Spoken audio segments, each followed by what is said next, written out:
Ya, balik lagi bersama saya Hakim Agung Maulana.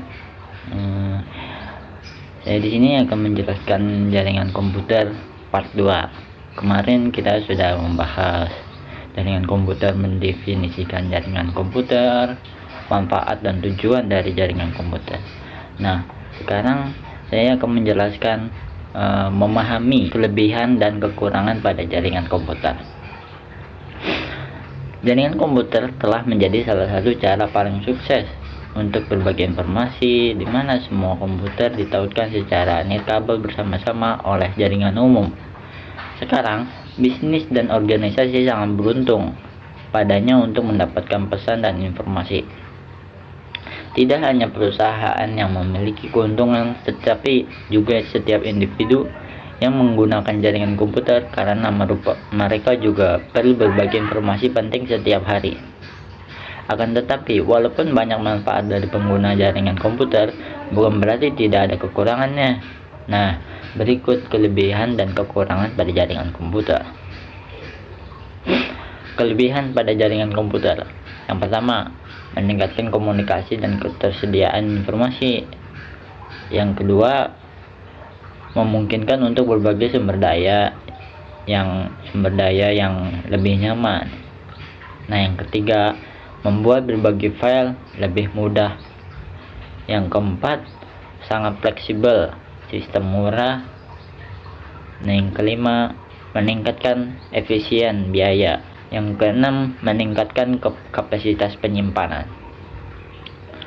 Dengan teknologi jaringan ini, kita dapat melakukan semua ini tanpa repot, sambil memiliki semua ruang yang kita butuhkan untuk penyimpanan. Nah, itu dia kelebihan jaringan komputer. Nah, sekarang kekurangan jaringan komputer. Yang pertama, mengalami ketergantungan. Kenapa sih mengalami ketergantungan? Nah, jaringan komputer ini melibatkan proses yang dioperasikan menggunakan komputer, sehingga orang akan lebih mengandalkan pekerjaan komputer untuk menyelesaikan tugas-tugas mereka. Selain itu, mereka akan tergantung pada server file utama, yang berarti bahwa jika server rusak, sistem akan menjadi sia-sia, membuat pengguna tidak melakukan apa-apa dan terganggu dalam melakukan pekerjaannya. Yang kedua, kurang dalam keamanan. Nah, karena ada sejumlah besar orang yang akan menggunakan jaringan komputer untuk mendapatkan dan berbagi beberapa file dan sumber daya mereka, keamanan penggunaan tertentu akan selalu berisiko. Bahkan mungkin ada kegiatan ilegal yang akan terjadi, jadi pengguna harus lebih hati-hati. Makanya jangan mencet link ya. Yang ketiga, kurang memiliki ketahanan. Seperti yang dinyatakan sebelumnya, jika server utama jaringan komputer rusak, nah seluruh sistem akan menjadi sia-sia. Atau jika memiliki perangkat server penghubung pusat yang gagal, seluruh jaringan juga akan terhenti. Yang keempat, memungkinkan lebih banyak keberadaan virus komputer atau malware.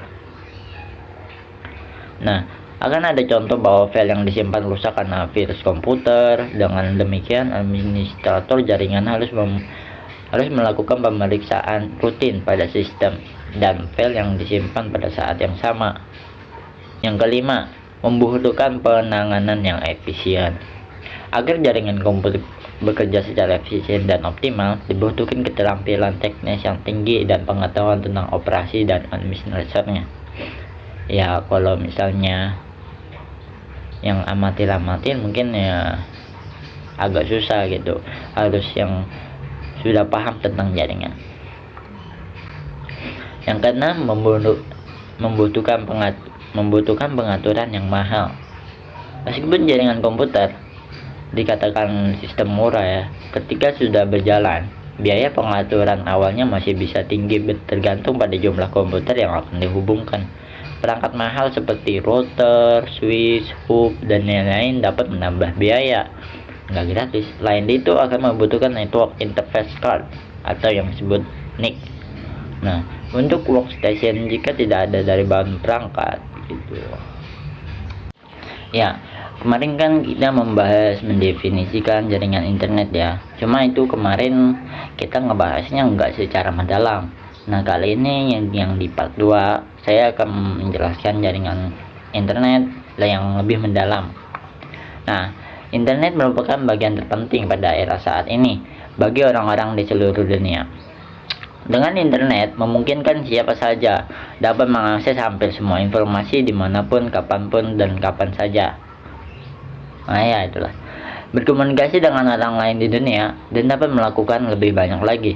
Internet merupakan komputer network system di berbagai belahan dunia di mana user berada satu komputer mendapatkan informasi dari komputer user lain.